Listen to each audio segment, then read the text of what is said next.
Media liability, really big piece of tech E&O. And there's two slides here. One's about intellectual property, one's about personal injury. I'm kind of toggling back and forth between those two. Typically, when you think of media, you probably think of those in the creative space because there is a lot of copyright infringement, trademark infringement, trade dress. It's creations of the mind that are taken, and it is needed for those in the creative space. And there are standalone media policies for productions and TV shows and books, but you can find media coverage, and you need media coverage packaged with your E&O as a tech professional. So for those tech professionals that are in the creative space, I think it makes it a little bit easier to sell this to them. For example, website designer. What if they think they purchased the rights to use an image that they put on someone's website, but there was a mistake and actually they didn't have rights to use that image? We've had search engine optimization where they use someone's trademark when they're building the search engine optimization campaign that they didn't have permission to use that person's trademark. So a lot of different reasons in the creative space why you would need media liability.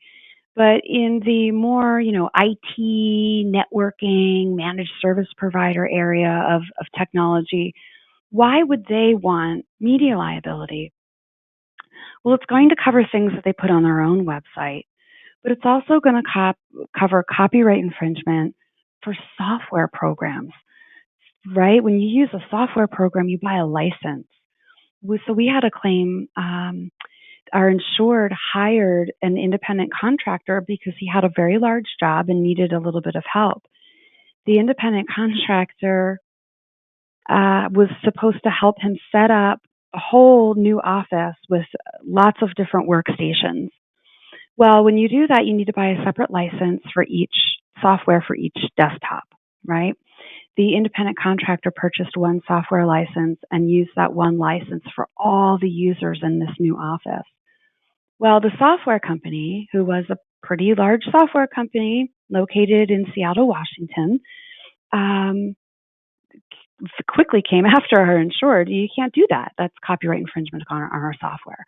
And so you may be presenting this claim to the insured, and the insured would say, well, oh my gosh, I would never do that. Well, no, our insured didn't either, but the independent contractor that our insured hired did.